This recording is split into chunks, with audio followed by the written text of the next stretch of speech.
And welcome back to the Uncool Show. I am Dylan, I'm Nathan. and we are on episode 18 of the Uncool Show. And we are doing The Social Network today. The landmark, one of the most landmark films of this century. Uh, not just for me and Nathan, our Uncle Gus, a ton of people in our lives, but like this is one of those landmark canon films that continues to grow more important as time goes on. And it's a movie that Nathan and I were just chatting about really quickly. Before, it just every time we watch it, you pick up new things, you love new things, and you appreciate more about The Social Network. Um, why don't you give a little introduction into your relationship as usual with this movie, Mhm. and just talk about maybe David Fincher a tiny bit too. So my relationship to this movie, I think, begins and ends with obviously at the time, 2010, this was a massive movie, not just box office, critically acclaimed, huge Oscar movie, even though we'll get into this later, but should have won a couple more. And for casual moviegoers and hardcore film buffs, this is totemic. Oh yeah. It's probably think a lot of people consider this one of, if not the best movie of the 21st century. Obviously, it's arguable, but Yep, it's arguable. it might be the best movie of the 2010s. It begins the decade. Yeah, I would say it has because There Will Be Blood is that's 08, right? Yeah, oh 07, I Oh believe. 07. Yeah, Those to me are like or No Country for Old Men. Zodiac. Oh, So another Fincher there's so movie. many that like Oh are 07 had a in there lot. for me. Yeah, Yeah, for sure. well, so the New York Times did this fun thing earlier this year where they had like just movie fans or whoever wanted to make their top 10 of the year. And I went through that exercise, and Social Network is in my top 10, Yeah. along with some of the other movies you just mentioned. Yeah. Um, and back in the day in 2010, I distinctly remember you and our uncle Gus seeing this and the trailer being a massive deal Yep. back in the day. It's I literally remember the day I watched this trailer. one of the best movie trailers of all time. Yep. Me, my 9 or 10-year-old crazy self, watching movie trailers of things I didn't even see or couldn't see at the time. Yeah. This was always one that I went back to. I love how it's edited. It's incredible. The music, The choir the cover. Radiohead Creep cover Yep. is amazing. By this Russian like boys choir. It's Incredible. It's just It's an terrific. incredible pull. Great little lines of dialogue, great shots that are edited in, and I'm assuming that Fincher edited the trailer himself. I think a lot of Yeah. the great directors like Paul Do that. Thomas Yep. Anderson, Tarantino, the auteurs of this era do that. And You can feel it with it's that such a trailer. great trailer. I would encourage everyone to just go out and watch it. It's a little piece of art by itself. And that just lends itself to how me and you and a lot of people view Fincher. I Yeah. think Fincher is a modern master. He's probably a top 10 of all time director for me. I think this was. Oh yeah, he's definitely in my top 10. You know, Maybe even my top 5. right. I love Fincher. I think this is the first Fincher movie I saw. It had to have been for me too. Um, I saw stuff like Fight Club and Seven and Zodiac way after this actually. And again, I remember Gus and I talking about, when I used to really peruse Collider, the movie news website. I still do here and there, but there's other better things in my opinion now. Um, I remember Gus like they're making a movie about Facebook. We're like, man, that's too soon. What are they gonna do? Like, there's no story there. And the moment that trailer came out, we're like, yeah, let's watch it. He was over, and it just blew us away. And we immediately got us to buy in, and that's what any good trailer does. But that trailer, especially like you said, is a work of art, and I don't think there's been a better trailer since. I don't think so either. There's been a couple of very like deceptive trailers that make you think a movie is something over the years. Nothing like specific is popping in my head, but you know what I'm talking about, right? It Comes at Night, way different movie, but like they marketed that as like a broad horror, like this is gonna be scary, and it's more of a slow psychological burn. A lot of A24 horror and psychological movies do that marketing tactic, but I really do think that this trailer, like you said, edited by the director, is such a bold. That's a move. guess. I'm not for sure. I'm assuming it is. Yeah, I think so. This movie came out at a time where there was still like an element of like innocence to social media and to Facebook. The trailer kind of like highlights that. In fact, the first like 30 seconds of the trailer are just like wholesome, normal interactions before Facebook became like a tool to like sell ads and like. Mm-hmm. I don't know about you, but on my Facebook homepage, I don't see any like. I see very little updates from people in my life, but I see a ton of ads and a ton Yeah. of pages that I should follow and a ton of things trying to grab your attention. This was at a time where Facebook was still a social network. I would struggle to call it that these days, but I digress. But this movie follows a highly fictionalized, and we'll talk more Yes. about that too. This movie is entertaining, but very removed from the reality of the situation in a lot of ways.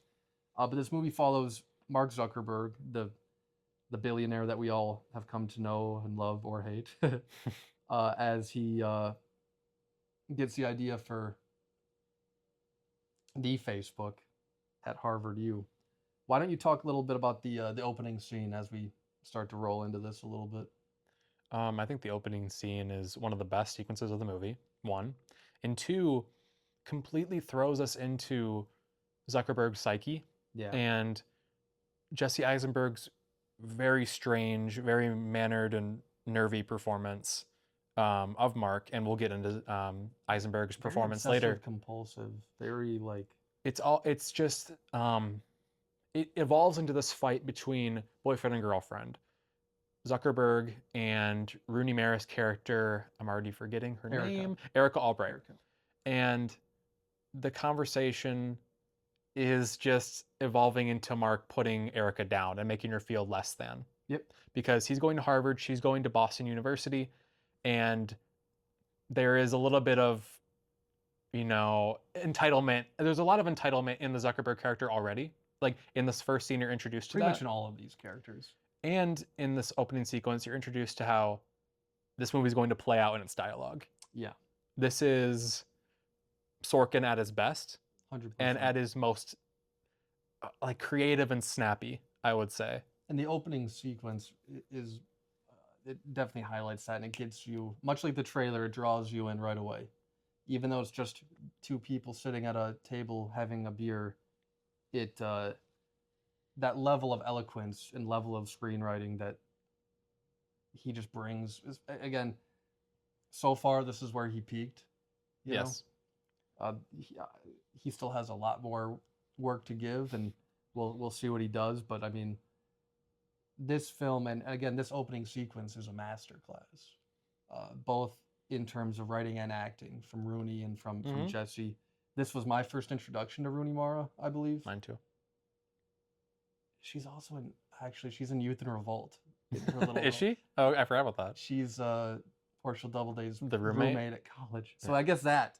But this was my first time I was like made conscious of her, and she's terrific in this. Erica's a great supporting character, and it really gives her a lot to do in a very limited amount of time. Not just in this opening scene, but in a couple shorter sequences later on in the movie.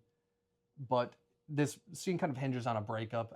Erica, she's had enough of Mark putting her down and constantly seeking approval from the higher class of society. Right. He's trying to get into these final clubs because they're going to make him a better person in his mind and going to bring him success and bring him attention. In his college experience, that's the pinnacle. Yep. Like that's what he considers success. Yep.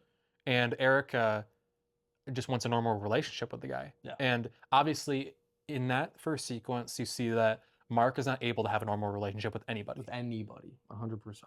And even with the people that he tells himself he cares about, like Erica, like Eduardo, like Dustin. Like Dustin's a smaller character. We'll get to Eduardo later. He is not able to have a functional relationship with anybody. Nope. Everything is about what they can offer him, what he's going through in that moment, or whatever goal he's focused on, scene to scene. This kind of spans the years, so year to year. But yeah, again, the OCD, the antisocial, I won't call it psychopathy, but sociopathy. that Jesse Eisenberg is bringing to this role. This version of Zuckerberg is a very complex character, and you're made aware of that very clearly and quickly. Uh, Erica gives a very cool little exit speech to him, Mm-hmm. which is bookended by, you're gonna think that girls aren't gonna like you because you're just a computer nerd, and I want you to know from the bottom of my heart that's not true. It's because you're an asshole. And Mm-hmm. she gets up and leaves, and we're as the audience presented with this is the uh, the beginning of his This is the catalyst for for Facebook. Facebook. In Because reality, that wasn't true. There was no Erica. There was no breakup. He's been with the same girl since Harvard. His wife, who he's so that was completely invented by Fincher and by Sorkin, and mm-hmm.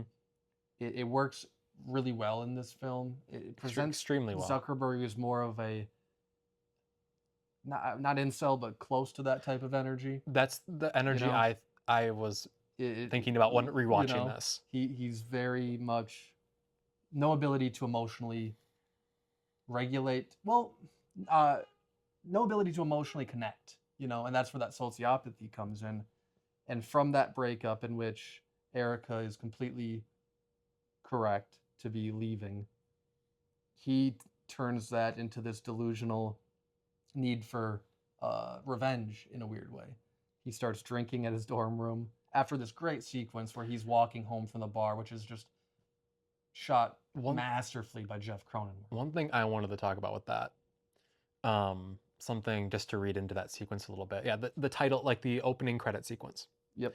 You get this beautifully shot sequence, very basic in its shot structure, and the camera pans over. Usually him awkwardly running home in his flip-flops. And yep. I think that entire sequence, entirely wordless, kind of shows you Mark's like his role in that society at that time at college, where when he's not comfortable with someone, he's really awkward and running, and like you said, in flip-flops and the sweatshirt and the shorts in the middle of winter, and you get this total picture of like, this is who this guy is, and once he gets back into the comfort of his dorm room and by his computer, he's confident. Yeah. But when he's not around his technology that he's comfortable using, and with his girlfriend and with Eduardo and with his other roommates, he's not he can't function, and he's so entirely awkward. The whole time, during that opening sequence where it's panning and we're watching him run from the bar to his dorm, there's nobody else running. Everybody else is either stationary or like slowly meandering through these sequences. Nobody's in a rush but him. Nobody's anxious but him in this opening sequence. Everybody is functional. There are groups of people talking to each other on the street, going to places together. He is sprinting through all of this social activity and normal human interaction. And yeah, I when I watched this last night, that's kind of what I took from that. It's just he can't stand being out in public. No. He can't stand being surrounded by people in any form or fashion. And home is safe. Home is where his roommates, Dustin and Eduardo, and a couple of other kind of like nameless background. They have like a couple of lines here or there, but yeah.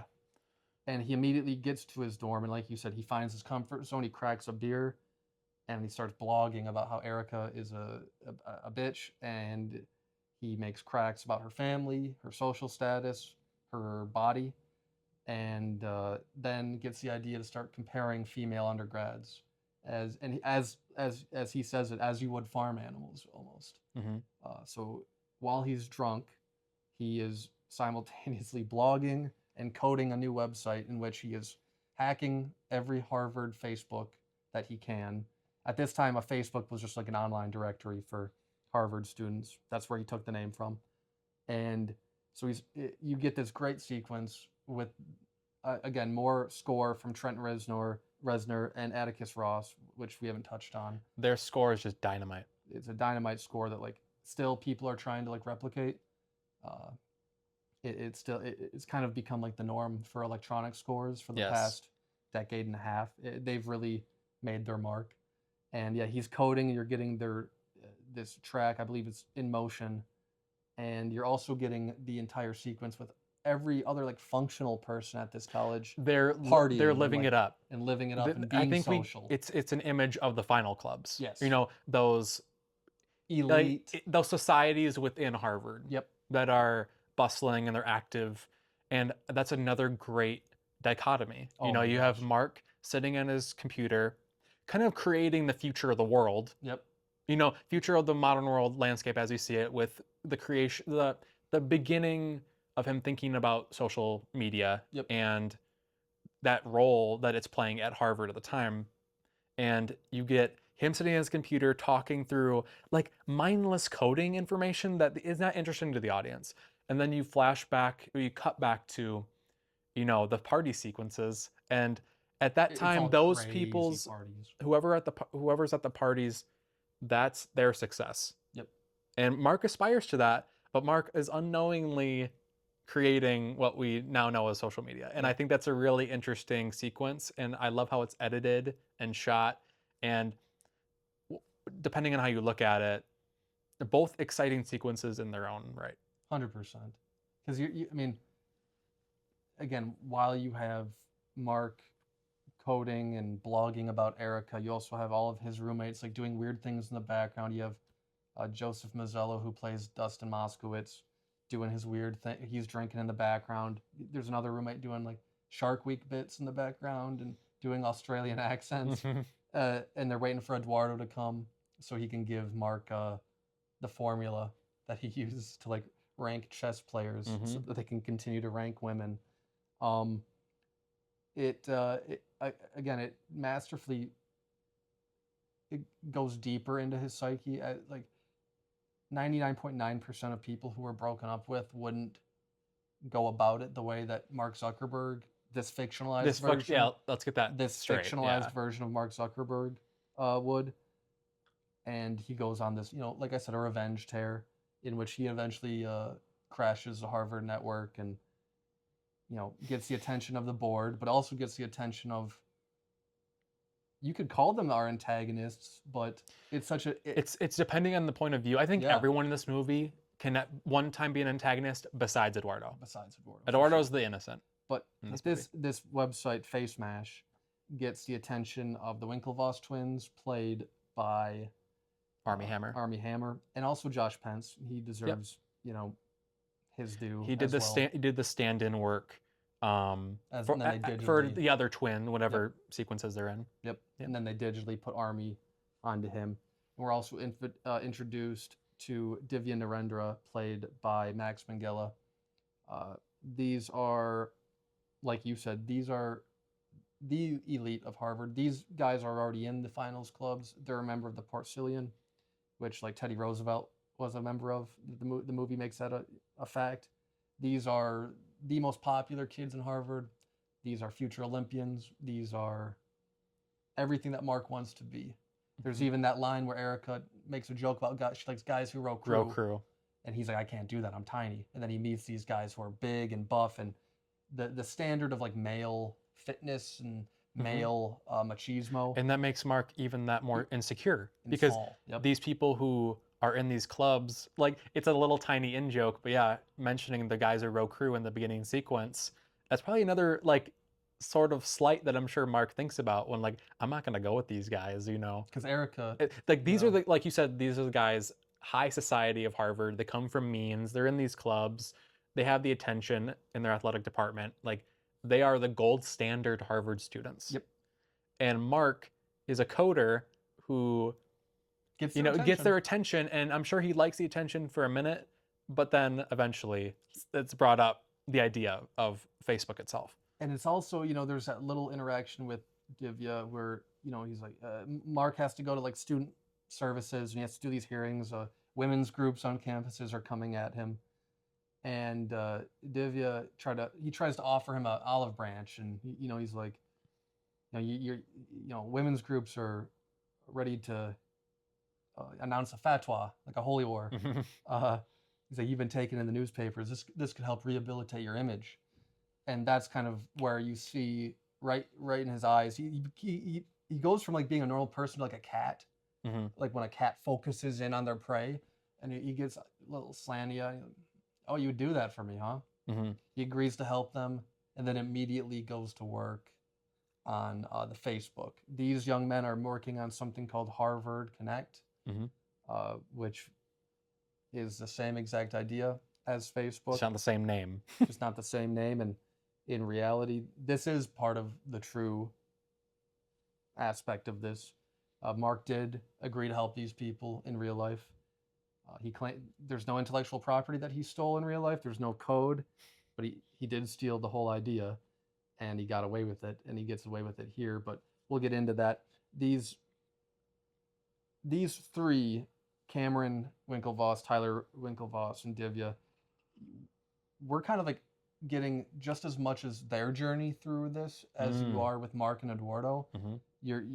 You're getting them, at their races and all this stuff. Mhm. It's very interesting to like present their side of the story as well It's a balancing as act they do. that Fincher This whole accomplishes. movie is a balancing act, Yeah. not just between these characters, but between all the legal proceedings, which we'll get into Mhm. as well. But yeah, Mark makes Facebook. It becomes an overnight sensation. We haven't really talked too much about Eduardo. Eduardo Mhm. comes into this movie as maybe the only person trying to actually look out for Mark. He has Mark's best interest in mind. Right away, we're introduced to him. He's worried about Mark in the breakup. He's not worried about the coding, or he's like, "Are you okay?" Mark doesn't even pick up on Mark that. does not he does not compute that emotion. No. He's like, I'm working right now. We don't have to talk about that I because need the algorithm, Mark doesn't want to get into the personal. the emotion, No, he doesn't want to get into any of that. He needs to just focus on how he's getting ahead. his idea. Yep. And what Eduardo can bring is capital. Eduardo is a finance major. His dad has a ton of money.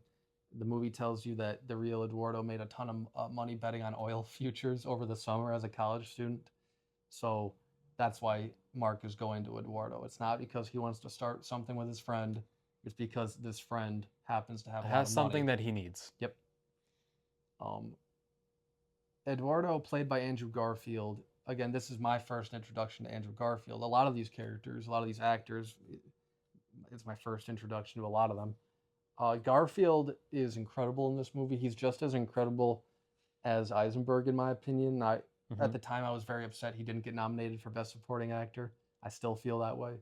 I feel like the Eduardo character is very difficult to pull off, especially as an up and coming actor, as Garfield was.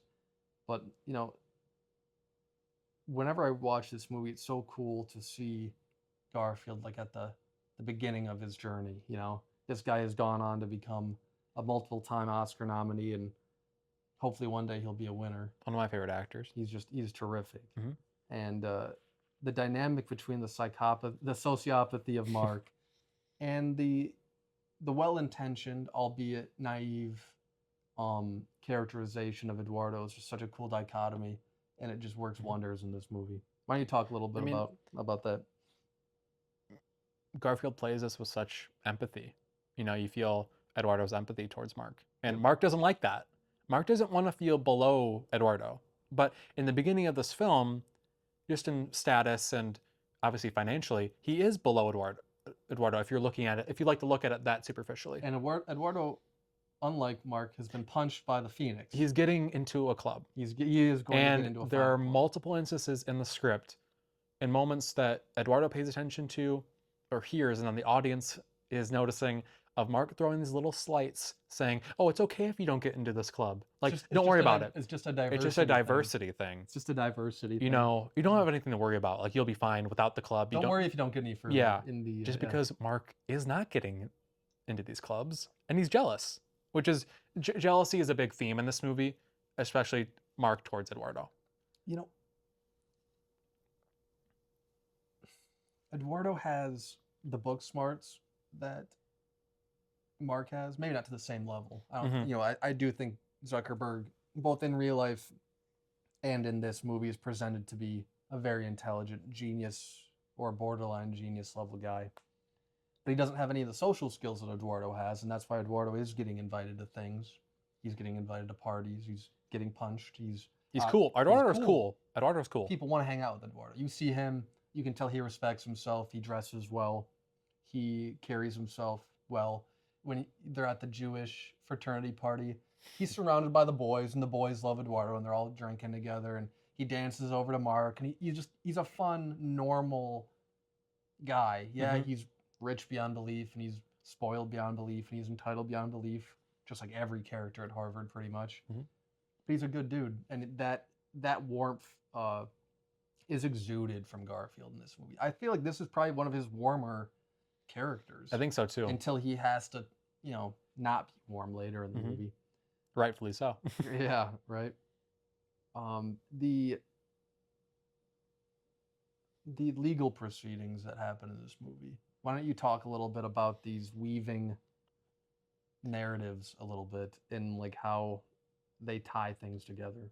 One thing that's catnip for me, and I know for you, is like legal process. And in any movie, I don't know whether that's like just process. Procedurals.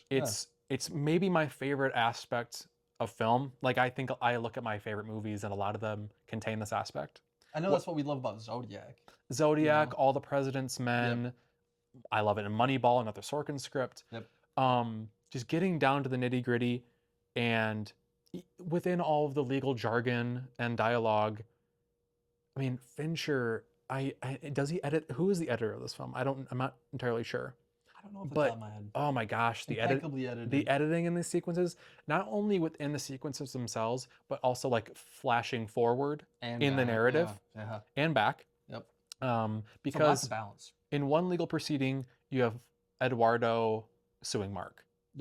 And in another, you have the Winklevosses suing Mark. And Eduardo floats in and out of the Winklevoss case as like a character witness. And both are very interesting in how they're structured and how, obviously, when you're getting sequences of Mark, centering around Mark and Eduardo, you're going back to the Mark and Eduardo legal proceedings. And then the Winklevoss ones are interesting because they're obviously that's about the idea of the Facebook itself. The intellectual property. The intellectual property, and them rightfully saying that Mark stole it. And they have and presenting months of emails. Right. And then you go back to, and that's obviously way less personal. Who plays the Winklevoss lawyer? So I'm just going to get my phone really quick. The character's name is Cy. They just refer to him as S-Y. Were you also so impressed with him on this rewatch? I've always just found him incredible. The actor who plays the Winklevoss's lawyer, who Nathan's about to pull up. One second. He is just a powerhouse in a couple of these scenes. David Selby. I'm going to have to really dive into him. I mean, there's that really famous sequence where, no, you don't think I deserve your attention. And then Mark does his thing. But before that, I mean, Selby is just carrying SI. He is going, he has like a tete-a-tete with Mark's lawyer, played by John Getz, who is always great in Fincher stuff. And he's really good here. He's appropriately great here. But you do feel that the Winklevoss's lawyer is more of a shark. He knows, he's one of the only characters in the movie that kind of like immediately knows who Mark is. And knows that he's going to be able to figure, he winks to, and Mark winked is like a prick. Oh, he clocks it immediately, while all other characters have fallen for his stuff. He kind of like, I'll let this guy hang himself. I'll just ask him the right questions. He'll get aggressive. He'll get a little in his ego. And he is one of the only characters that truly throughout those legal proceedings like stands up to Mark and doesn't lose his cool.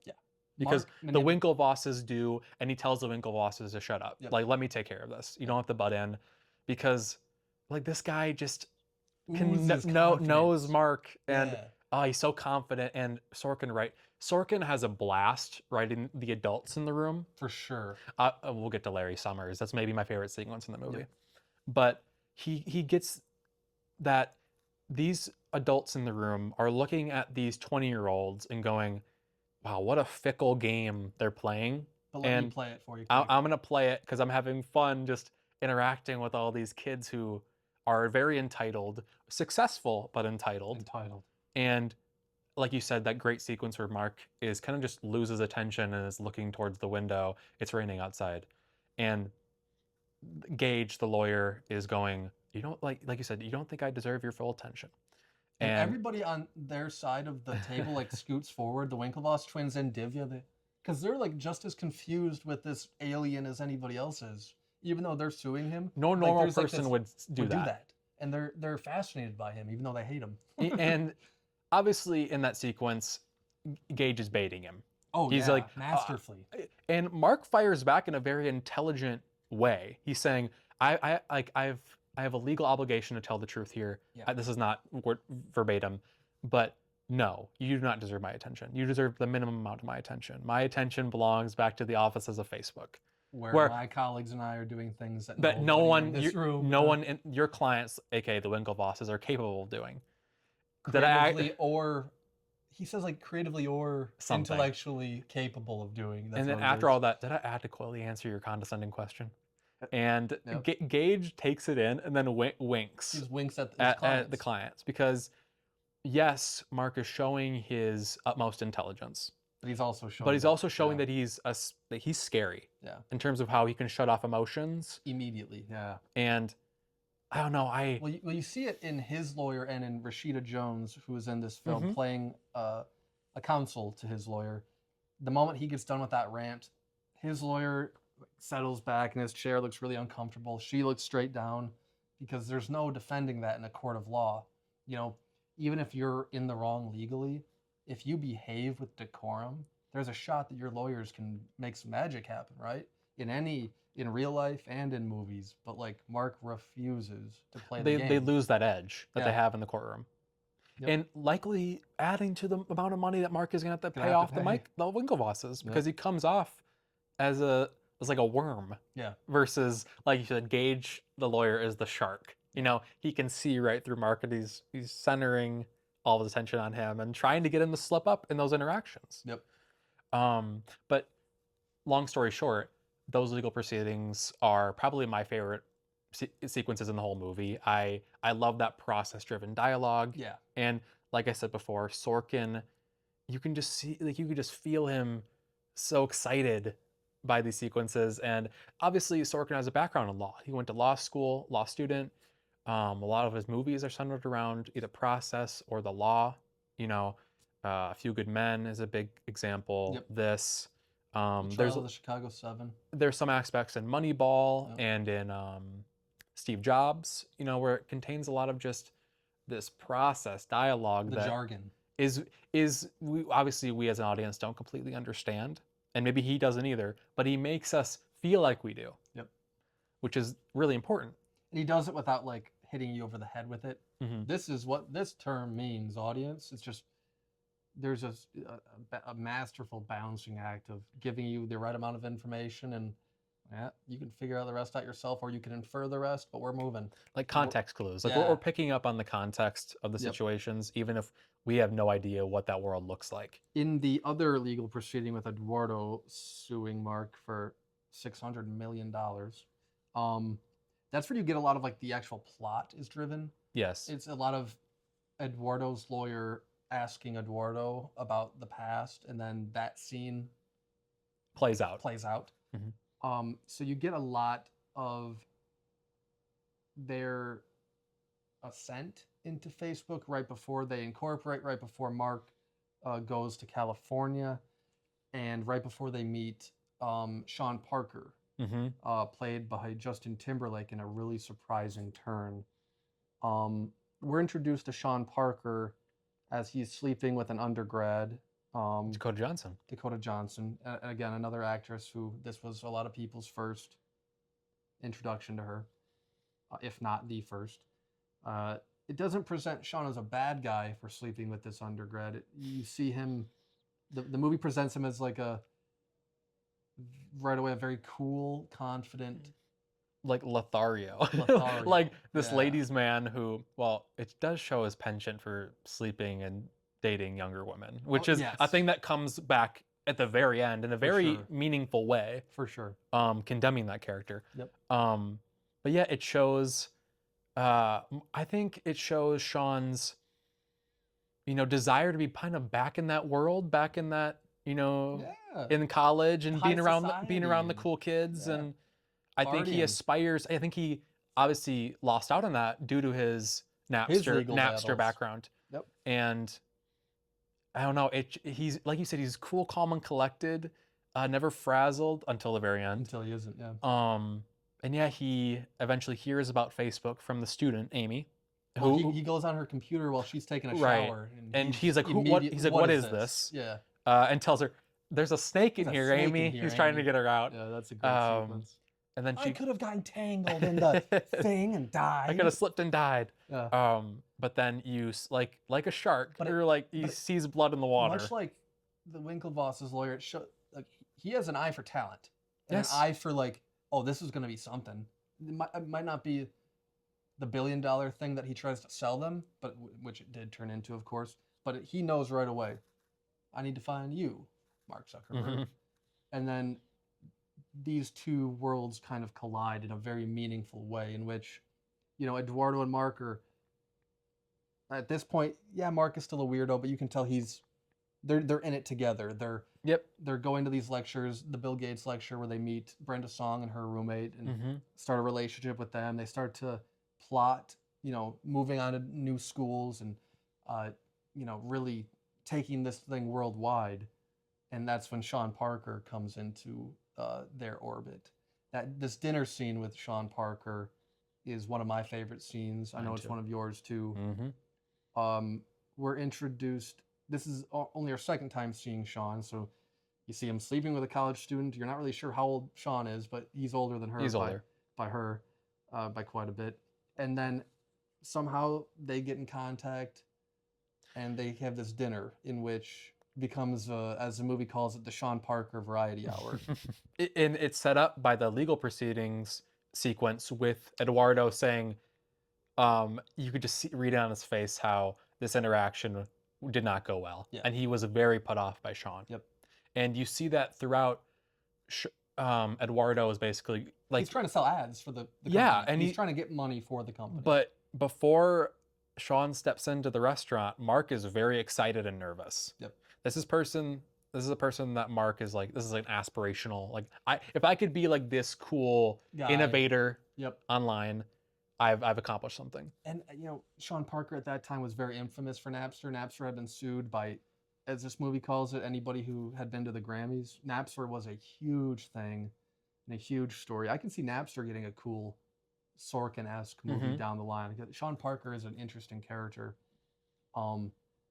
But Sean comes into this dinner and gives them everything from Napster, tells them, how he started it, his issues with case equity, his issues with being stalked, and this like level of paranoia that he brings. You don't really ever figure out if any of it's true or if it's Sean. We kind of assume that it isn't because Eduardo's kind of the voice of reason. Eduardo's going, what does he say? A psychologist would call him paranoid. Yeah, I'm not a psychologist. He's like, we got that on the record. But if I was, I would call him paranoid. Yeah. And you do see that in how you thought Mark was nervy. Sean is even more nervy, and the film alludes to him maybe having a drug problem. Oh, for sure. You kind of in this high class New York restaurant, he knows everybody. He's calling the waitress over. He's a VIP there. He controls that environment. Yes, that nightclub sequence is incredible as well.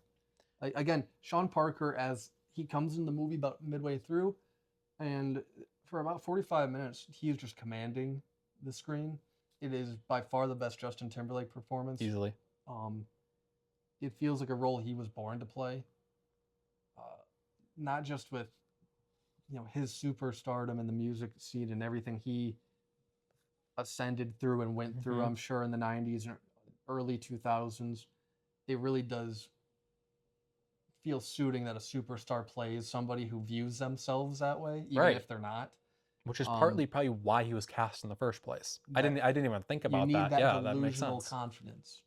And Sean Parker is presented as this delusional, confident Lothario, but also, he's got these underage girls, and he's got these drugs, and he's got these very real things that are being hinted at.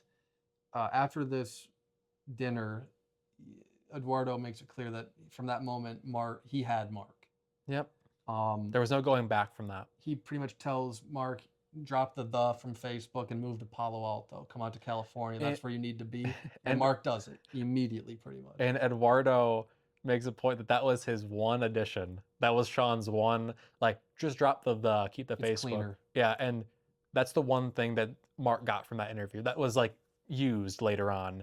Nothing like, because they show in the editing, and it's kind of a fast-paced sequence. Like, obviously, Eduardo in the legal proceeding goes like, we were there for a long time, and he was just rambling on and on and on, telling about all these paranoid stories, these paranoid delusions, and we don't hear half of what Sean is saying. No, it's just the we see Trent Reznor score. Like, we see him motioning towards them, and obviously he's telling these grandiose stories about his history, and Mark is transfixed, and Christy is that Christy? Christy Song.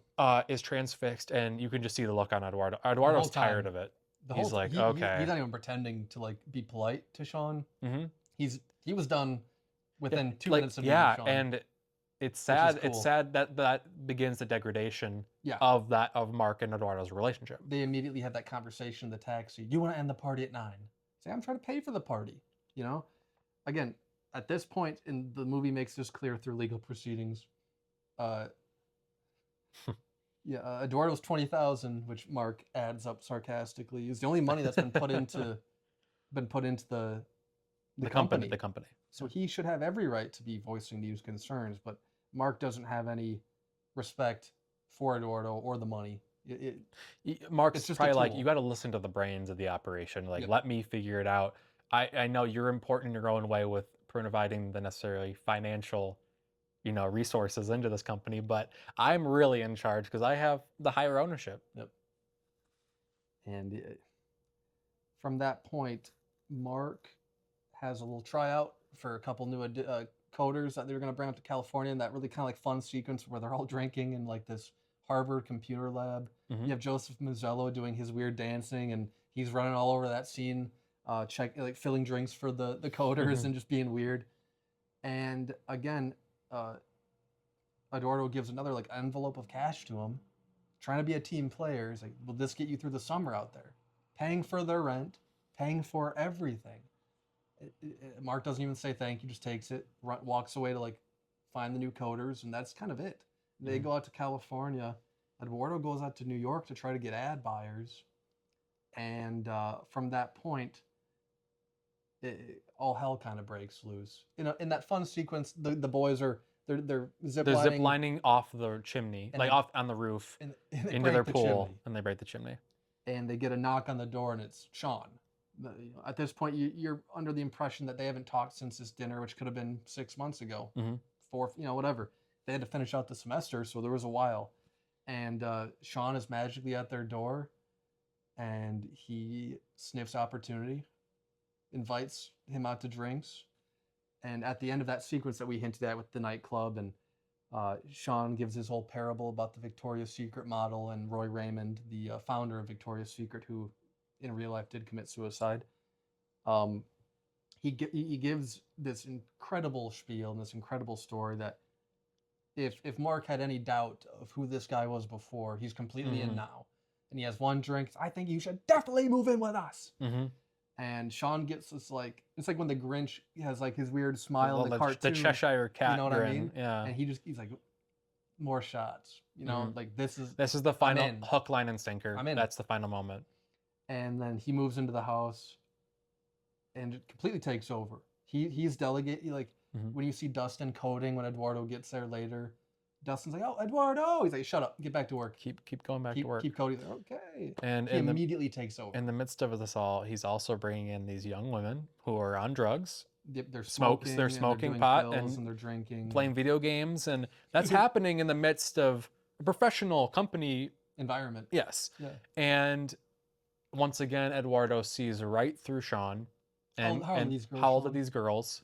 That's not polite to ask. Yeah. And he's basically berating. Well, they're going back and forth, and Eduardo is basically going, like, okay, I see what you're doing here. Like, I can see that you're trying to infiltrate this. I've heard all about infiltrate this friend group and this company.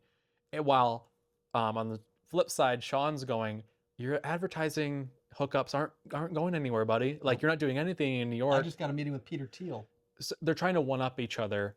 And to be honest, in reality, what Sean is doing out there is more of a getting an angel investor from Peter Thiel, who is now in the news for way different things these days. Same with Larry Summers. Larry Summers just got. I just saw that. You see that? I mean, it's weird that these figures or pop back up out of nowhere. Yeah, I mean, Peter Thiel is going to be more famous now than ever. He's reaching a different level of public consciousness. But, you know, he has real connections to real players. And that's what Mark tells Eduardo. He's got real connections to real players, real VCs, real venture capitalists. You know, what you're doing in New York, you need to come out here or you're going to get left behind. And that's what Eduardo hangs up. But what do you mean get left behind? We're like, what do you mean? And that's the first notion of, oh, Mark is viewing this relationship as more of a business. Business. This is a business. It's a cutthroat business. Yep. And Eduardo notices that, but he doesn't hold on to it, and that's what eventually comes back to bite him. Well, I mean, right after that, it cuts to him. Before we move on, we need to talk about the Winklevosses a little bit more. Yeah, and Larry Summers. Yeah. Because we're nearing the end of the movie in the plot. Well, I mean, yeah, I've talked to you about this before. Armie Hammer is such a talent. Again, this was my first Armie Hammer movie. A lot of so many first-time talented actors, and with everything that happened with Armie years later, and his weird sexualized cannibal news story that went viral, and his text that got leaked, it has seemed to this point to have ended his run. Armie Hammer is a really talented guy. He's great in this movie. He's been great in other movies. It really is a shame. I hope that I've seen it on podcast. He's a weird. He's just a weirdo. He's like searching for attention. Yeah, I think he's trying his best to get back into the industry. I don't know if that's ever really gonna happen.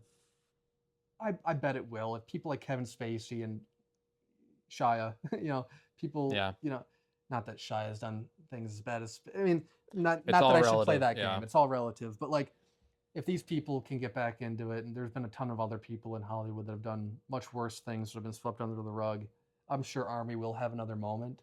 But he's incredible in this. The two character, one of the Winklevoss twins, I can't tell you which is which.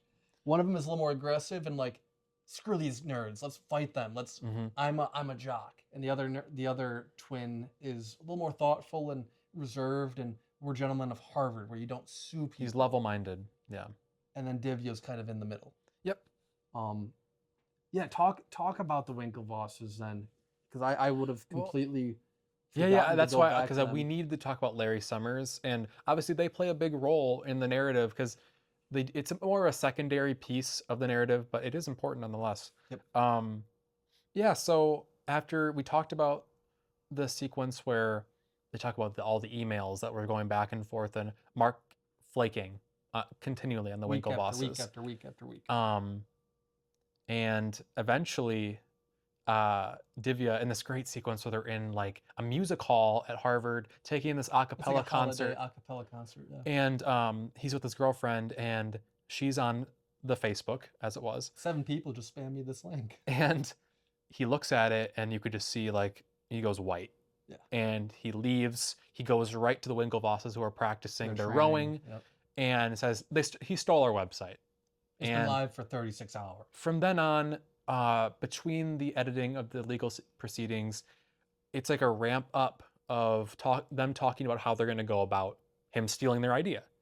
And at first, like you said, the one, I wish I knew their names and differentiated them, but the cool-headed one saying, guys, no, like we're going to take this to the courts. Like we're going to be serious about this, and let's not be too vindictive. Maybe he messed up. And they're like, that's ridiculous. Yeah, he's on the phone with his dad, and their father is like, I'm sure he's a good guy, and he didn't mean to do what he did. He is trying his best. He's trying. Yeah. And after that, the next step in their mind is looking at the Harvard student handbook. And there is a piece of that handbook saying you cannot steal from another student. And they eventually take that. And they use their father. Is it the dean? What is Larry Summers' role at Harvard at the time? I forget. I believe he was the dean of students or something. Yeah. I mean, he Regardless, it doesn't matter. like something of student conduct, or Yeah. he's high up in the Harvard architecture, and at this point, Larry Summers had been a previous Secretary of State of the Treasury. Or yeah. You know, and he uses that in dialogue, but they used their father's connections and their father's wealth and their father's To get a influence to get a meeting with Larry Summers, which does not go according to plan. Doesn't go according to plan, and doesn't happen with undergrads, which Larry Summers makes that very clear. He's on the phone, they walk in, he's like, a couple undergrads just walked in, he's, yep, undergrads. He like repeats it to whoever on the phone, like, this isn't normal. From the looks of it, I think they want to sell me a Brooks Brothers franchise. Immediately putting them down. Like, I mean, if I were them, I would have walked it. Just like, oh man, this isn't, No. you know. But, you know, to their credit, they have that meeting with him and, yeah, talk about that sequence. On the rewatch, I also clocked how much fun Sorkin was writing the Larry Summers character. You know, incredibly entitled. He thinks he's above these stupid students. And obviously he had that high role in like just the country itself. So he's thinking to himself, like, this is small potatoes. This is not meaningful. And this is just going to be a blip in my day. Like in my day. Yeah. And this is obviously huge for the Winklevosses, because also, you this can't idea. fault him for, you know, having that opinion of them, because they're not presenting it very well. Also, with emotion than logic. In 2004 or whatever this happened, social media was in its very infancy, and he's like, "What is this? What are you talking about?" And he alludes to, you know, at this school, Harvard students thinks you should just create your own jobs, invent your new jobs. So I think you should just invent something else. And one of the most like iconic lines from that movie is when it's in the trailer. The Winklevosses, this is an idea that's potentially worth millions of dollars, and then Larry's millions. He's like, this isn't like, I think your imagination is running off like away with you or whatever.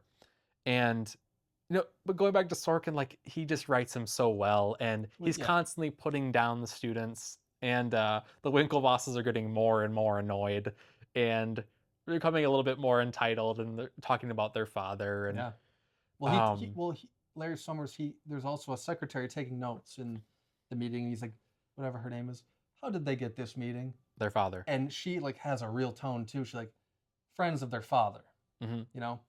And he kind of immediately shifts a little bit. He has a little bit more of like, Mr. Winklevoss, Mr. Winklevoss. Yep. And he just talks to them. This is wrong. Yep. This is not what Harvard saw in you. This isn't what Harvard stands for.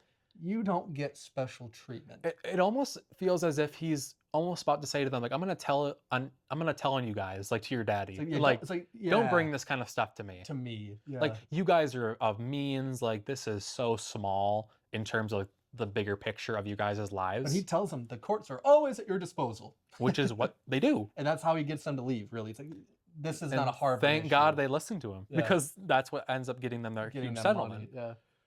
And we should say that the Winklevosses were also Olympic athletes. They placed third. They got bronze. I think they're bronze medalists in the 2008 Olympics in China. These are not just accomplished businessmen. These are accomplished athletes of the highest order. Their mental like capacity and their mental fortitude is very much baked into their characters. And you get to see that play out in a really interesting way. I mean, yeah, that Summers, like, I don't know who plays him, but the way that he dismisses them and the way that he speaks to them, like you said, Sorkin is so good at writing the adult in the room. Very much so. Especially the adult who is either actually smarter or thinks they're smarter. Both of which come into play in this film. Okay, one thing I wanted to mention in this podcast. So Larry Summers is played by Douglas Urbanski. Douglas has been in 5 movies. He is a longtime producer partner with Gary Oldman. Okay. And he's produced a lot of his films. And all the movies that he's been in, Gary Oldman has also been in. Besides Social Network, that's the one. So he has a weird role just in the industry itself, and he is a non-actor. And it's cool to see him like just, sorry, I had to put it this way, just cook in that like 5-minute sequence that is another YouTube rewatchable scene that heck yeah. I go to all the time. And Yeah, just a really nice. It might be my favorite sequence in the movie. I eat it up every time I watch it, and I just love the evolution of that scene and how frustrated the Winklevosses get and how just like eye rolly Summers gets. And Mhm. it ends in one of my favorite. Well, in the beginning, before they go in for the meeting, the secretary at the beginning at the entrance of the office talks about how old Yeah, they're just sitting there. and the one of the one we're sitting in chairs. Actually, she tells them, "Do not touch anything. Yeah. This is like a hundreds of year old building." She says this building is older than the country that it's in, so do be careful. And they look at each other. We're sitting in chairs. They're not touching anything. They're not like. And then the more aggressive Winklevoss, when they exit the office, he Yeah. breaks the doorknob. Oh, just broke a 325-year doorknob, then slams them in the desk. Yeah. The next important sequence we get with the Winklevosses is the race Yep. in Britain. Yep. And that's another great sequence with great score from Ross and Reznor. Yeah. And it's a very close race. The Winklevosses Brutally get second, close. and then they're in like the quarters of whatever They're in like establishment, like a really nice beautiful- school. Yes. Yeah. Like Oxford maybe. Like, I don't know, the one of those upper legendary. echelon, yeah. And they're in their suits, and after this brutally close race, they're hearing it from some of the Prince officials. Andrew. Prince, yeah, Or some- Albert, is it Prince either Albert? Albert or Prince Andrew. And talking about how brutally close the race was, Ugh. excruciatingly close. And He also drops that his daughter watched the race online yeah, on Facebook. on Facebook, and that she doesn't go to school in the States, Mhm. which is the Winklevoss's first like, oh man, this This is is going global. This is global. Yeah. And they go into that room, and then They eventually the one Winklevoss, the cool-headed one, it basically goes like, okay, I've had enough. Like we're gonna go through the courts. got the freaking nerd. We're gonna get the freaking nerd. Yep. And they're all so happy and excited, and that's really the last big sequence we get with them before like they eventually just live on in the legal proceedings. Yeah. But so flipping back to Eduardo and Mark, like you said, after that sequence when they visit in Mark's house in Palo Alto, there's eventually going to be a big part, unless I'm missing anything, like a big party about We also- for Facebook. You know Oh, one thing go ahead. I know what you're about to say. what?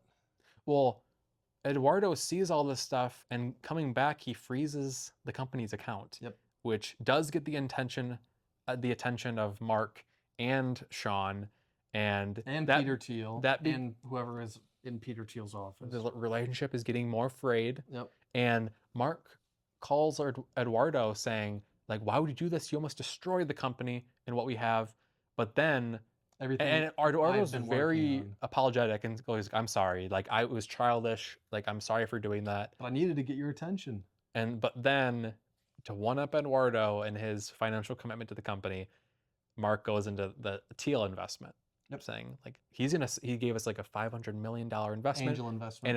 in an They're office. incorporating us. They're setting us up in an office, and you need to come And back right now. you can kind of see like a sigh of relief in Eduardo going, oh, okay. Like It's all worth it. yeah, like we're good. You know. And then Mark says, "I need my VP." and we're gonna have a big party for is it million of For the users? Million members.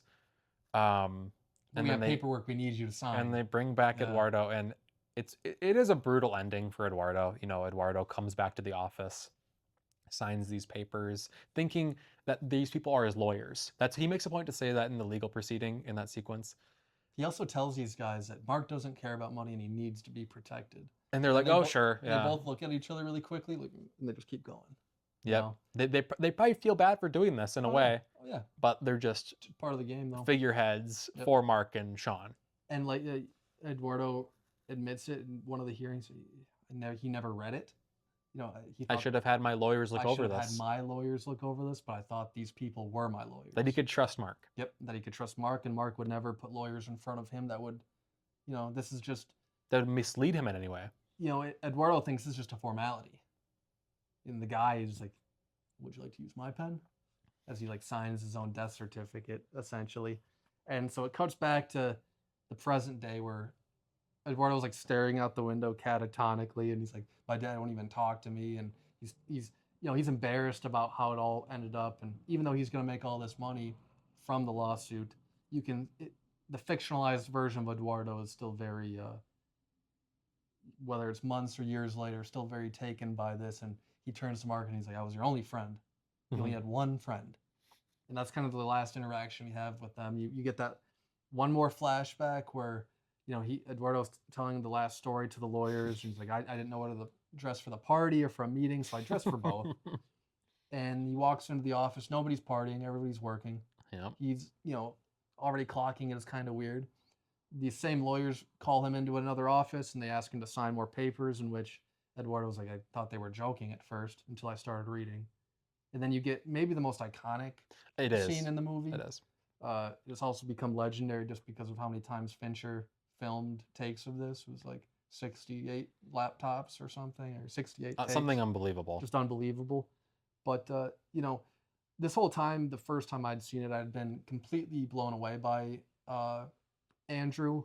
But this sequence was like, whoa, this guy's going to be... This is what I thought he should have been nominated for. And I think that, right away, I'm like, oh, man, this guy's a star, And why don't you talk about that last sequence a little bit? Well, it's really sad. It is genuinely sad. You're also getting some cool Sean Parker stuff. Timberlake is taunting him and doing this cool little routine. Before Eduardo storms over at Mark, when he's talking to these lawyers and looking at the papers, he gets like teary-eyed. Yeah. And he's genuinely like, what is this?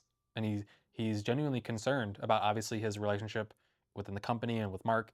And then you see Sean gets up, staring at him from across the room as he sips his coffee. He gets up, clocks Mark at his computer, and just storms after him, takes his computer, breaks it, and just berates him. And obviously, I could probably quote most, if not all, of that sequence, but he's telling Mark, you backstabbed me. Like, you totally just disregarded our relationship, and you played me. Yep. You played me. And Mark's like, you think it's my fault that you made a bad business deal with your own company? He's like, can't take any accountability. But what Mark and Facebook and those lawyers did is they diversified their shares, and they opened it up to selling new shares to new shareholders, new buyers, and they diversified only Eduardo's stock position. Dustin, Mark, Sean, Peter Thiel, none of their percentages changed, and there's a really dramatic sequence in which Andrew's lawyer keeps asking, how did this person's percentage change? It wasn't. And what did your ownership share dilute down to? 0.003%. Down. And then that's when the score, like that's when it kicks in, and you're like, oh no, and then it cuts back to, you set me up. Yep. He's crying. Yeah, he's crying in front of everybody, and then Sean, of course, has to throw in his little digs, and you thought we were gonna let you parade around with your ridiculous suits? Sorry, like you owned this company. My Prada's at the cleaners. Yeah. You pretentious douchebag. We're gonna get those signatures. We're gonna get the signature. Yeah. I'm coming back. I'm not just coming back for I'm coming back for everything. You better lawyer up. That shot of him as he's like leaning over Mark, and his eyes are crazy and tear filled. And Mark kind of looks back at him and goes like, "Oh my, what did I just? Like what did I just do? Like you just woke up a dragon." Yeah. And as like, again, the score is perfect in this moment as like Eduardo leaves, but he has this crazed look in his eye. It's gone from pure sadness to pure anger. Yep. And Sean does his little bit with the check. He's like, this is what your 0.3% would be worth, which is like nothing. And he's like, but I wouldn't cash it. I drew it on the account you froze. The $19,000 he put into the company. Oh yeah, that's what the 0.03 or whatever it is. Yep. And he hands it to him, and then Eduardo kind of loses it. Yeah. He pumps it 'cause he's about to punch him, and Sean stumbles back. I love standing next to you, Sean. It makes me look so tough. Makes me look so tough. And that's his. That's his last line. That's his last line in the baked-in narrative. Yep. That's not anything legal. And he sees himself out, walks out. Well, no, that's his last line. You never see Eduardo again. Oh, that's right. You're right. Yep. Because when it flashes back to the courtroom, it's just him alone in his. Yeah. While that's true. Rashida Jones. So this is the last time you see Eduardo. the movie lets you know that Eduardo won an incredible settlement. It's rumored to be a well over $600 million settlement. Jeez. Wow. He was restored to the Facebook masthead and all this stuff. The real life Eduardo doesn't. He renounced his American citizenship. He lives in Singapore now, so he doesn't have to pay taxes. He's still a billionaire. This before we get to actually quickly, right after this is you get the last real scene in the movie, the party sequence. Sean, you're actually really seeing who Sean is here. Yeah. He's just like a cokehead with a ton of ideas.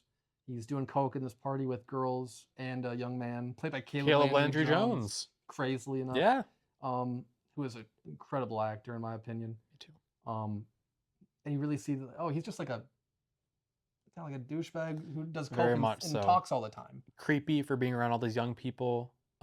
He's supplying this entire house party that's like filmed really dirtily and yes, it doesn't almost like a Zodiac crime scene, or like it looks like Zodiac. You know what I mean? Or like very Seven. Like yeah. You see like the 8th victim of Seven. And you get the cops coming in and they bust the party and they eventually come up and they see Sean and the coke that they were snorting off the girl's body, and it's all over his hands. They're going like they look at Sean's hands like, oh, that's not mine, and then.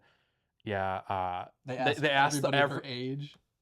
Yeah, 20. They all go 21, and then one of the girls says, "I'm sorry, I lied," and then you just see Sean like, just oh, crumple. And then because the cops immediately the moment she says, "I'm sorry, I lied," they don't even look at her. They look at Sean. They look at Sean. They can tell like this guy's not 21. At least this guy's this guy's in control here, and they just key him immediately. And then you get that last call to Zuckerberg. Mark's in the office. Yep. And Sean's just like, I don't know how the coke got in there, but somebody sent it in there. I think you think Eduardo made that call? Just all these paranoid little ideas in which he's trying not to take responsibility. Finally, Mark is like, just go home, Sean. You basically you're putting the company in a bad light. Like this is going to be over the news. This is going to be news. Yep. Way worse than anything Eduardo did. Yep. And it doesn't spell it out, but it's inferred that this is the end of Sean's relationship at Facebook. Yep. You have Zuckerberg alone at the Facebook offices looking at his business cards that say "I'm CEO, bitch," which is a real thing, a callback and a real thing that Zuckerberg has on his business cards. It's something that Sean Parker says to him in the nightclub, and that I want this for you. This is what you should have on your business card, and it clearly gets baked into Mark's psyche. It goes from that, Mark being alone in the office in the past, to Mark being alone in a legal office in the present. Both times he is just sitting alone on Facebook with nobody around him. And you get Rashida Jones giving her moment of the movie, I'd say. It's her biggest moment. Basically telling Mark how the legal proceedings are going to go and how they're going to view him. The verdicts. Yeah. Like you're going to have to settle with everybody. And he's like, "What? Why?"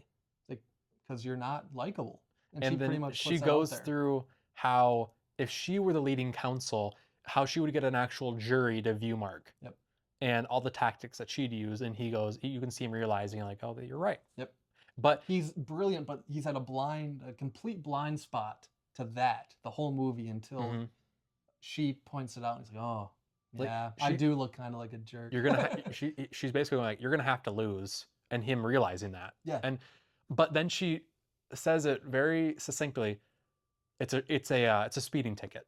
Yeah. Like the fees you're gonna pay are gonna be nothing for you of your end net worth. Like this is gonna be so trivial by the end of your career. And he basically goes like, "Are you hungry? Like, do you want any food?" Yes. And she flatly says no, like I can't or whatever. And then she has the line, the last line of the movie. Yep. You're not an asshole, Mark. You're just trying so hard to be. And she sounds kind of like sad and saying it like that's just who you are. Yeah. Like what Erica said about him in the beginning. So different parallels in that way too. And she delivers it in a much sweeter way because she's not dating this guy. She's not, she sees him as kind of like this wounded freak, I'm sure. So she leaves. He's spurned by yet another woman, which again is not indicative of reality. No. And also But- that I'm sure that character was created too, the Rashida character. Yeah, definitely. Erica's not real either. Right. That's And never a then real thing. it just cuts to him sitting, and he goes on Facebook and looks up Erica Albright and tries to request her Adds her as a friend, and then just refreshes over to make sure. and over and over again as we get a postscript. And then we get an amazing needle drop. Yep. Baby, You're a Rich Man by the Beatles. Yep. One thing about the needle drop that I clocked this time is I love how I'm sure Fincher put thought into this. I mean, look at the Beatles themselves, four extremely talented and well-off musicians who I view kind of Sean Parker as like the Yoko figure, as that interesting parallel. Just coming in and screws up the dynamic. Up a little bit. This friend group, they break off, very similar to what happened with Facebook. And if there was any member of the Beatles that you could point to as being a Zuckerberg, I would say it'd be Lennon. Yeah. Maybe I know people Lennon had his great. Eduardo was kind of like the Paul, the sweeter, kinder guy. John Lennon was very hippie and a peace loving and a radical, but behind the scenes there were things with Lennon that were very unseemly and very unacceptable in terms of the abuse of his family and both families, in fact, and both. John Lennon he's a very complicated, complex creature, and that's how.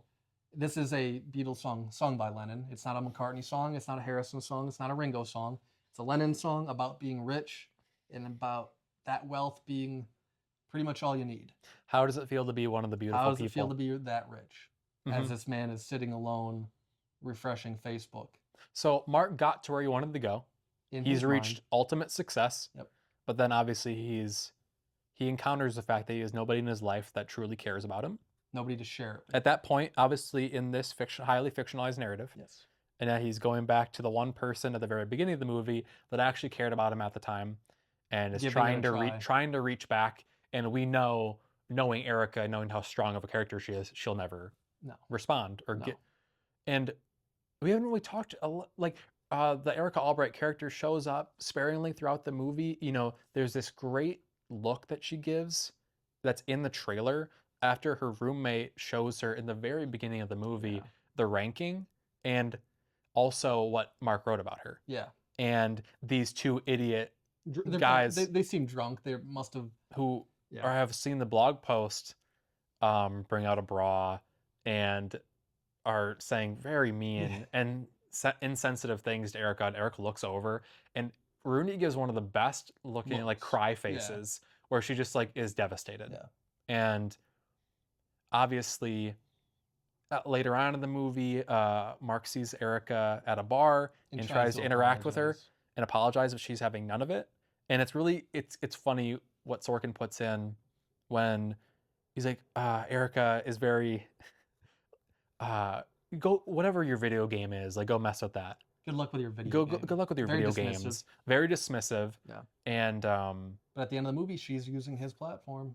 Yes. And he's going to try,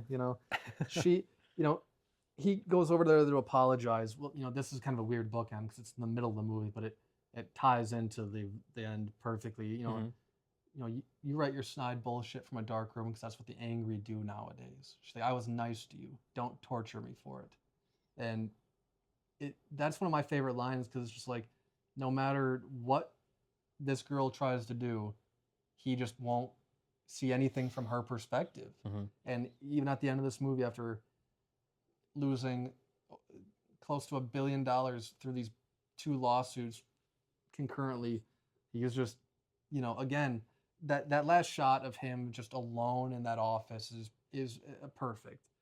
It's perfect narratively, but again, before we end this, I do want to just say some things about this movie is not other than the Winklevoss stuff, pretty much none of this movie is rooted in reality. I actually read an interview last night with Sean Parker that him and Eduardo were never they're boys to this day. That's interesting. I didn't know that. Sean made a lot of money off that too. Even he got out of Facebook. Eduardo and Mark had their issues, but they, a lot of this movie is completely invented. Again, Erica completely invented. Brenda Song. a lot of these. Eduardo was never in New York trying to do ad sales, and there was never that like dynamic. There was a lot of things that were completely invented. Um, and when Sorkin sent this script to Zuckerberg, Zuckerberg just like flatly refused to participate in it. And Sorkin was like, that was a really good thing for us because we would have had to rewrite the whole thing because none of this is rooted in reality. The book that it's based off of, The Accidental Billionaires, consulted absolutely nobody other than Eduardo. Mm-hmm. That's interesting. No, but not Dustin, none of the ancillary. It is just Eduardo's perspective. So of course the movie is going to make Eduardo the only character. Very sympathetic character. Very sympathetic character. Just a lot of this wasn't rooted in. I mean, he did screw him out of that deal. You know, there was lawsuits that Eduardo had to sue his way back into it, really. But like this has been presented as a docudrama. It took years for anybody from this movie to admit that this wasn't rooted in the truth. It took Sorkin a long time to admit that, which is very strange to me. And after having read The Accidental Billionaires, and I just doing a little deep dive last night after having watched it, it doesn't like take the movie down at all in my opinion, but it kind of informs some other research you have to do about this time, and it also is going to inform the sequel, which, well, they're not even calling it a sequel. They're calling it a companion piece. Interesting. That's what they're labeling it as. So before we really wrap this episode up, I do want to talk about The Social Reckoning, which is again, not sequel, but companion piece to The Social Network that is being worked on right now. Aaron Sorkin is directing. Completely new cast, no holdovers. Jeremy Strong is replacing Eisenberg as Mark. And I love Jeremy Strong. He's a great actor. Also, Jeremy Allen White of the Bear fame. Mikey Madison. Most recent Oscar Best Actress winner. Yep. And a lot of other cool character actors. Mainly around the 2022 Facebook leaks.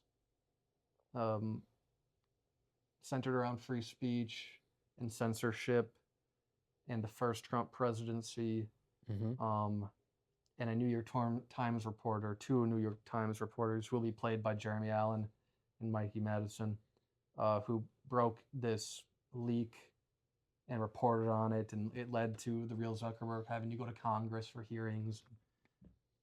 It's led to a real conversation about social media that's still happening as Facebook Meta continues to acquire other platforms and acquire other ad platforms and make political decisions. It's a very important topic. Nathan and I aren't very sold on the companion piece. No. It's not. This has been something talked about for a long time. Sorkin and Fincher coming back to do a sequel. For me, Fincher not being involved is a red flag. A real red flag, almost a nail in the coffin for me. I like Sorkin as a writer. Nathan and I have thoughts about him as a director. And this movie, while the plot and while the narrative, the timeliness, the prescience of it matters. It's inherently interesting, and it does carry some social weight. It does carry social weight, and it will be an important movie when it comes out. Whether it's good or not is completely objective. Yeah. I mean, it's subjective. Like, I'm not entirely sure that it's going to be very successful. Like you said, I don't think Sorkin is the greatest director. He's had struggles. And I think when he's not being held in check and when he's not writing for an amazing filmmaker, I think it's very tricky. Yeah. I think he's going to lose. He'll probably lose himself up his own butt for a while. Yeah. It was highly publicized that Eisenberg was contacted for this and probably offered a lot of money to come back as Mark. He denied it. I think he wants to stand firm with Fincher and not touch this again. And like you said, there were opportunities for him to make a sequel. Before this, it was talked about. It's been talked. I remember it too. It's been talked about for a long time. And I get that it's a timely way to make a sequel, and it is important in Zuckerberg's history now. Yep. It's a big stain on his career. Uh, it it will be interesting to see how this movie plays out, and I'm how interested, but like very. I am like the most cautious about this that I've felt about Anything. like anything related to one of my favorite movies. This isn't like IP like Star Wars or Marvel or anything. Like this is kind of a weird. I don't think I've ever even considered a sequel to something as Like that, good yeah. or as unique As as a a social social network. Right. So maybe it is a good thing that they're trying to divorce it a bit, and recasting and doing a whole different thing. It feels very, while it is a prescient topic, it also feels like, let's just get some money quick. It doesn't feel. It feels It doesn't part feel cash very, grab. yeah. It's cash grab masked in like, oh, this is going to be socially important. Yeah. And this movie is a movie of its time. And it probably And will be. it will be, but do I trust Sorkin to tell that reliably? No. There's I a lot of don't. pressure on him for sure. Maybe he'll rise to the occasion because of that pressure. This could be And being surrounded by Jeff Right. Cronenworth, who's returning to film, returning to be the cinematographer. Hopefully, they'll get Atticus Ross I'm sure it's been talked and about. Trent Reznor back. You and I talked about this with David Fincher moving into a Tarantino-directed universe, and Sorkin moving into the Fincher. It's like I would give anything to just not have, if this is going to happen, I would much rather have Fincher do it, of Yes. course, and I'd much rather just have Quentin, Yes. hone in his world. Mm-hmm. I find that whole thing very strange as it ties into the social reckoning, but I am cautiously optimistic. Cautiously excited, not optimistic, but I don't know. It just doesn't feel right without Fincher. It just doesn't. And Fincher has been making some like weirder choices lately. I think The Killer is great. Mank, less successful but good. Yeah, and I'm sure The Adventures of Cliff Booth will be a fun time. It'll be good. Yeah, it's just this feels way more. The Social Reckoning feels like it'd be way more akin to David's style of filmmaking and the sensibilities, and rather. But it is is David Fincher going to make like a lighthearted? It's a detour. Fun movie. It's really weird. It is. It is a really big detour from the rest of his career. Huge. The rest of his filmography is very cold, calculated, dark, disturbing at times. Yeah. And yeah, going to like sunny Los Angeles and making a throwback Brad Pitt, Cliff Booth vehicle. It's going to be a change in scenery for sure, quite literally. Yeah. And so yes, I do agree. I wish that Fincher was involved. Yeah. It is a shame. I think this is one of Fincher's best movies. For me, it's up there with Zodiac and Seven. I love pretty much everything Fincher's made. I really do. Even his lesser works to me are really, there's something to be learned from them. Even like Mank, which I've only watched once. He's one of the best people doing it, and it feels weird. But like you said, it's a detour. We'll see what happens after these detours, but cautiously optimistic for The Social Reckoning. If you haven't seen The Social Network, which this is one of those movies that like feels like everybody of our age group did see this movie at one point or another. It's one of the more popular movies of our generation, totally. But if you haven't, this is just an impeccably written, impeccably paced, impeccably filmed, impeccably acted, impeccably directed film. Just impeccable. It's a masterpiece, and there's a reason why it is commonly referred to as one of the best, if not the best film of the 21st century. It should have won Best Picture. It should have won Best Director. Yes. It should have won Best Score. Jesse Eisenberg. Actor. It should have swept the Oscars. To put this in perspective, The King's Speech. I was just going to mention The King's Speech won all of the Oscars besides screenplay that this movie should have won. There is truly, that is one of the more awful Oscar travesties and snubs. I think that a massive mistake. Fincher still has yet to win Best Director. It'll happen someday, like it's about to happen with Paul Thomas Anderson. Like it'll happen. It's just when someone puts out a movie as financially successful, critically acclaimed, fans love it, Perfect. casuals love it.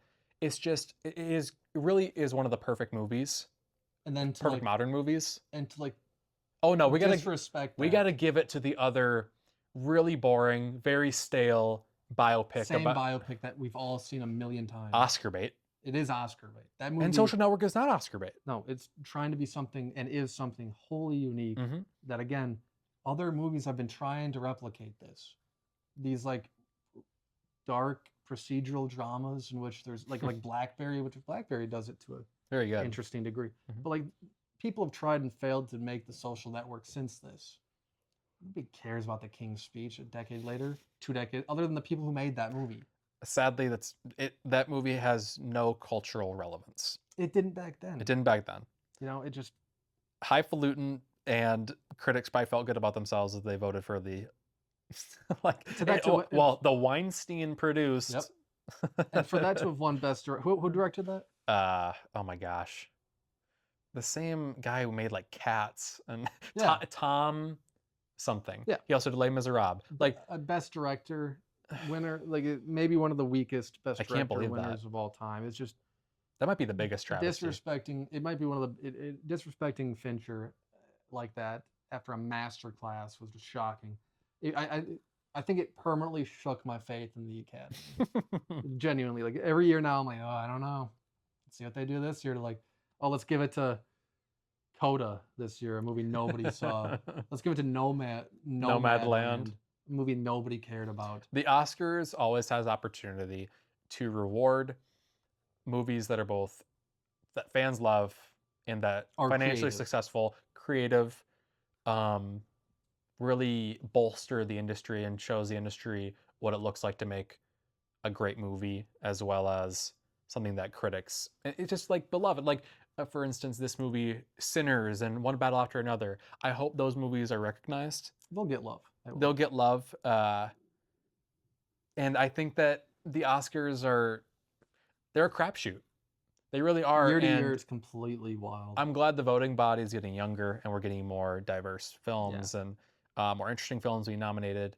But yeah, looking back at it'd be 2011. The 2011 Oscars, really bad. Unbelievably bad. And continues to look worse and worse as years go on. But okay, Fincher will get his whatever.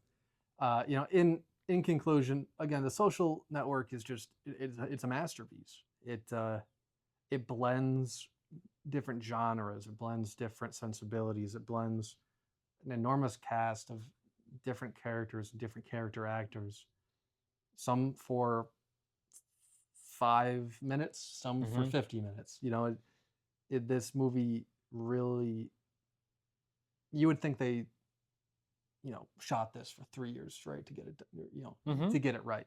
It's just impeccable. And if you haven't seen it, you got to give it a shot.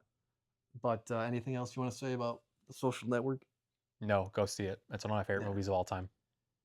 And prepare for the social reckoning. Prepare to get reckoned. Yeah, yeah. But thank y'all for tuning in.